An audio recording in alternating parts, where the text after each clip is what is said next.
batang may Down syndrome, especially prenatal screening, meaning sa pagbubuntis pa ng nanay. Meron Mm. po yung mga laboratories na i-check sa kanila, sa kanilang mga OB para ma-identify or ma-determine na kung talagang kung may Down syndrome, may possible na Down syndrome yung batang binubuntis nila.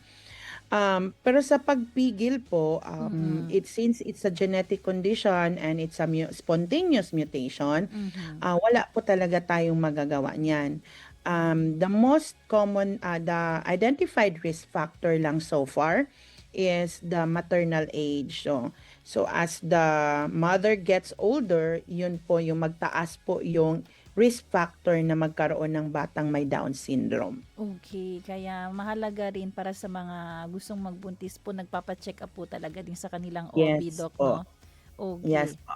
Opo, Doc, halimbawa po, nakita na po, na-observe na po nila itong mga symptoms na ito, kailan sila dapat magpa-check up?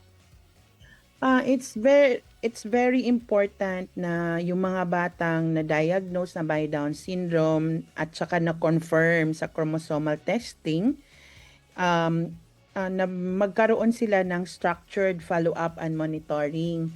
Kasi itong mga batang may Down syndrome, they have a high risk to develop or to have congenital heart disease, Hmm. um, mga thyroid disorders, Mhm. mga autoimmune problems, mga visual and hearing na problems at saka gastrointestinal problems. So, tsaka kailangan din dapat na may early na plan, early intervention and structured follow-up for these babies. Mm.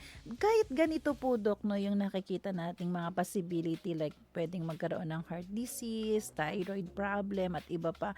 Pero sa tema po natin Celebrate Every Ability, ano po yung nakikita nating strength naman ng mga ganito pong tao? Yes, yung mga batang Down syndrome are known to have a very, ano ba ang tawag diyan? Very wide na or very extensive yung Mhm. emotional intelligence nila. They are very empathic and very napaka-sweet po nila talaga karamihan sa mga batang yun. At saka ano po, they also have a good visual and um, ano ba yan, intelligence sa Mm. arts at Mhm. saka sa mga visual na they have a good visual intelligence as well. And yun na po, sila yung mga batang parang in a way, if you are with them, Mhm. the you will become compassionate as well kasi nandun po sa kanila yung um, parang silang mag-group silang yung parang mag-encourage ng Mm. individual to be kind and compassionate. So yun po, napakalawak po ng emotional intelligence ng Mm. mga batang may Down syndrome po.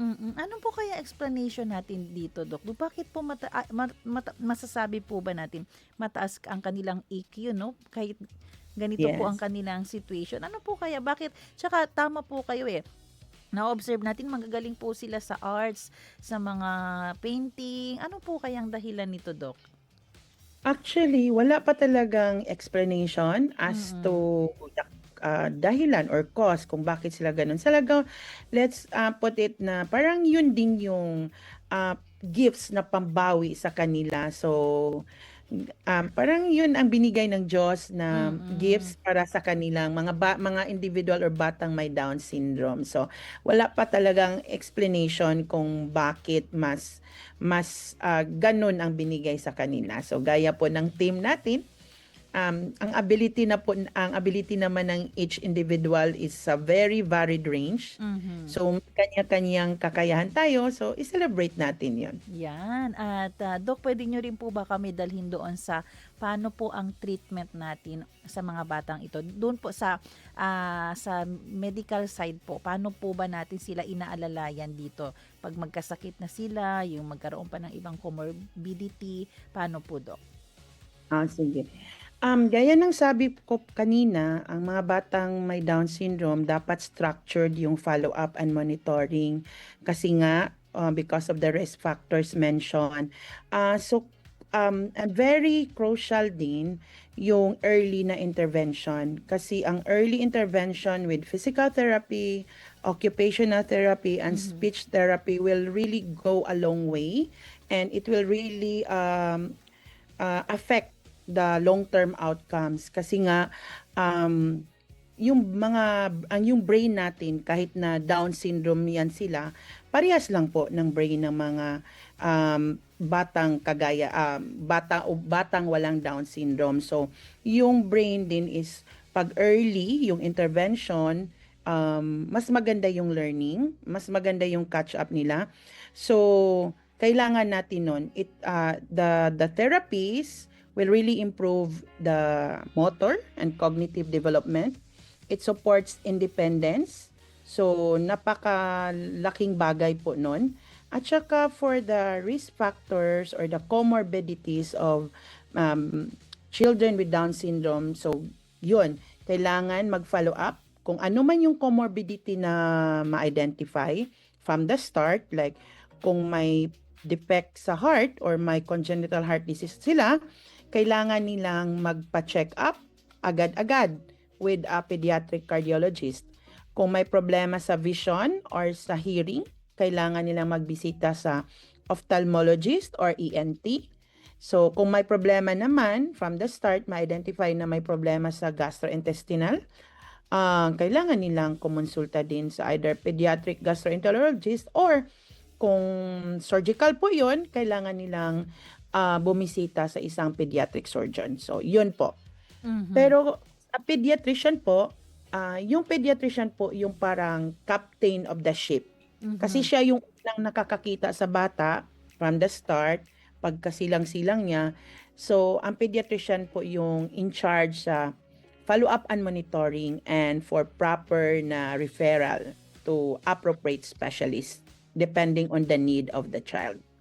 Dok, kung okay lang pong tanungin ito, yung lifespan po ng mga ganitong bata po, Dok, no? Baka kasi yung mga nanay natin or parents po ay masyado ng mabigat ang nararamdaman at baka takot, baka po meron tayong magandang balita kahit papano.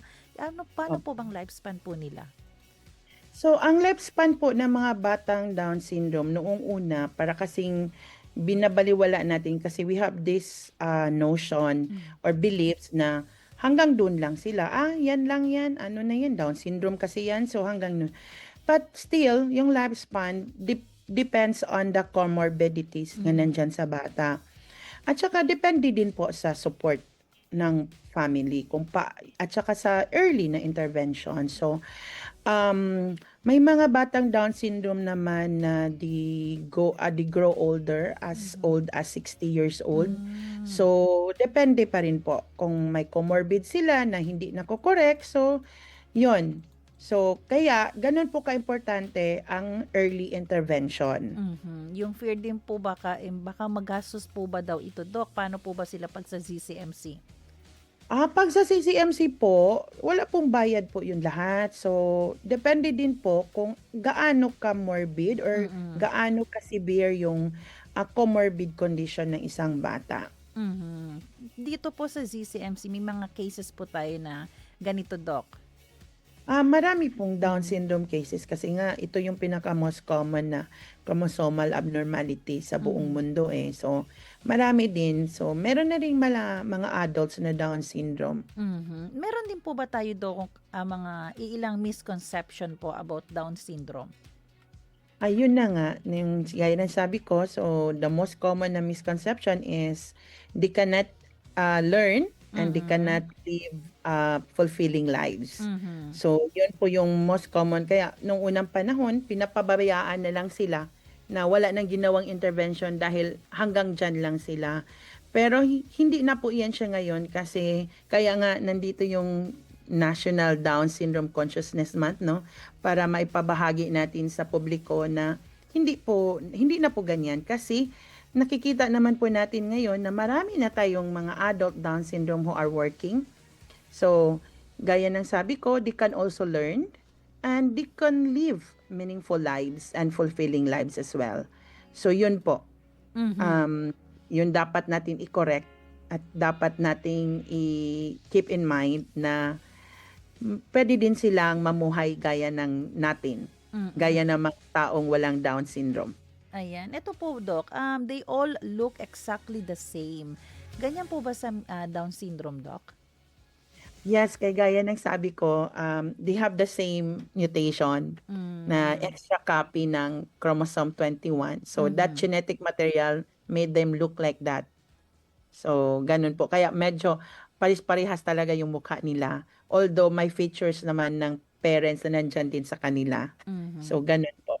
Ayan. Sige po, Doc. Oras natin 8:21 ng umaga sa ating pagtatapos, Doc. Ano po ang inyong mensahe sa ating mga tagapakinig po ngayong umaga? Oh, yun na po. Gaya ng sabi ko to the parents with Down syndrome child, isipin niyo po you are not alone. You need to seek support. Meron po tayong tinatawag na group, yung Down Syndrome Association of the Philippines. They are the prime mover of this National Down Syndrome Consciousness Month every February. So, meron pong grupo na yon. So, at saka advocate boldly na dapat magiging proud tayo sa mga anak natin. Wala tayong dapat ikahiya sa mga batang may Down syndrome. At saka, huwag mag-alala po pag magkaroon kayong sabihan kayo ng pediatrician ninyo or ng doktor ninyo na may Down syndrome yung bata natin. Although it's okay not to feel or to grieve kasi hindi mo yun in-expect. Pero always remember that your child will still learn how to smile, will grow, they will learn what you will teach them. So yun po yun. Saka yun na yun. Celebrate every small wins lang po. Yun po. Hinihinay lang po tayo. At pero hinahinay at consistent. Mhm. Kasi marami na po ako na-handle na batang Down syndrome na makikita mo talaga ang difference if you had early intervention at saka very supportive yung family, Mhm. talagang mag-improve. Yung motor nila na hypotonic lupaypay, talagang mag-improve if Mhm. patient lang po tayo sa yung mga physical therapy na after session with a PT, dapat titingnan natin para sa bahay continuous, kahit wala tayo sa rehabilitation center, nagagawa pa rin natin kahit sa bahay. At saka sa general public po, dapat i-ano natin, kasi the stigma is still Mhm. there eh. Mhm. So parang binubuli pa rin yung mga batang may Down syndrome. So dapat you need to see the person first, not the diagnosis. Mhm. Yun lang po. A kindness will go a long way.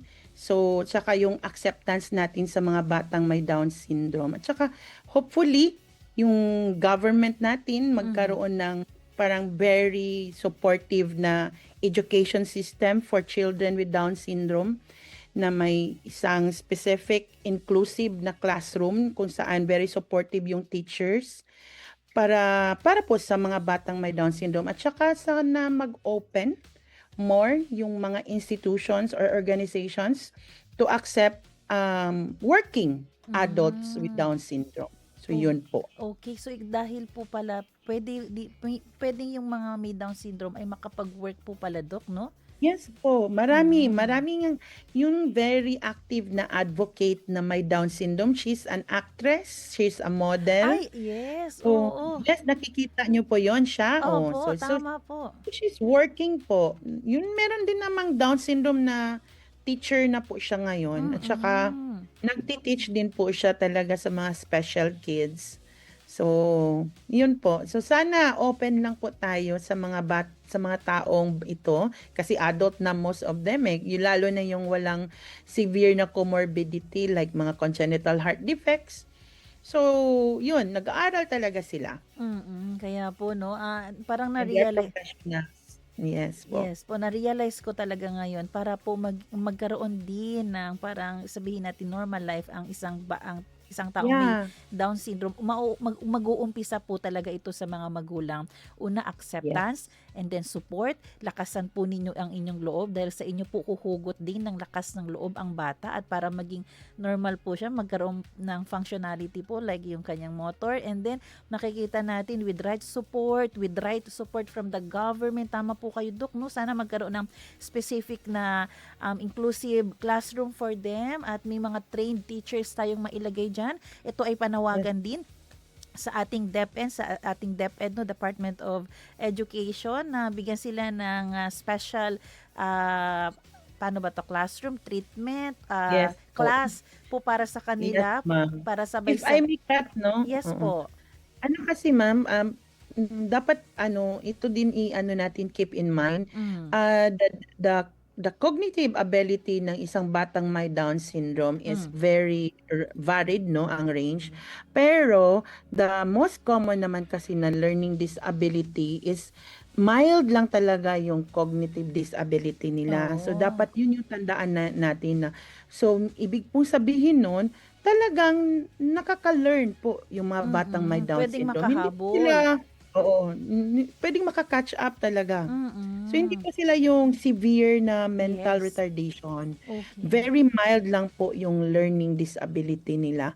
Kaya kung may problema nga sa thyroid na nakaka-affect din sa brain development and learning, kailangan nating i-address agad-agad kasi para hindi magdagdag yung learning disability. So yun yung dapat tandaan din ng mga teachers, mga magulang na be patient lang talaga kasi Mhm. they could learn. Yes, ayun. Puwedeng hindi pala malaki yung yung disability nila sa kanilang cognitive. Makakahabol Yes po po. pala talaga. Kaya may nakikita tayong Down syndrome ngayon na artista na may nagwo-work na kasi kaya talaga nilang humabol. Maraming salamat po sa clarification, enlightenment na binigay niyo po, Doc, and hopefully, no, balang araw, no, lahat tayo ay magiging united. Makikita natin kahit ito siya may Down syndrome, pero 'di ba we can talk, coordinate with each other, kaya natin magtiwala sa kanila. Mag-open lang po tayo ng opportunity. Doc, maraming salamat po sa oras at panahon na binigay niyo po dito sa amin. God bless you Thank po, you din Doc. po.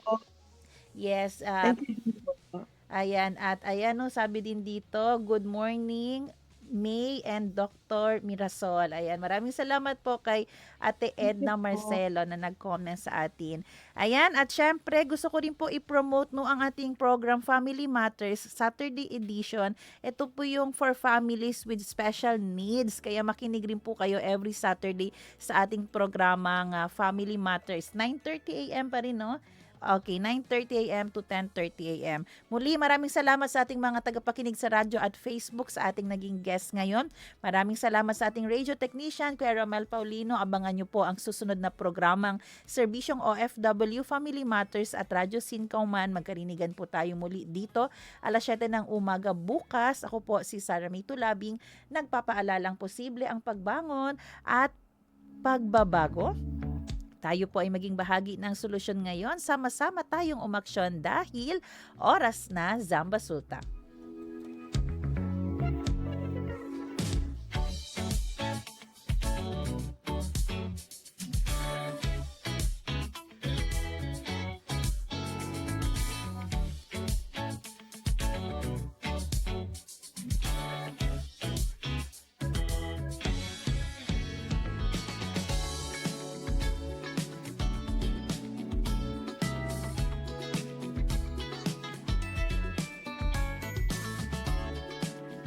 Inyong napakinggan ang programang Oras na Zambasulta. Para sa mga komento, mensahe o suhestyon, tumawag o mag-text sa 0916-296-6625 o sa 0998-844-1410. This is your community radio,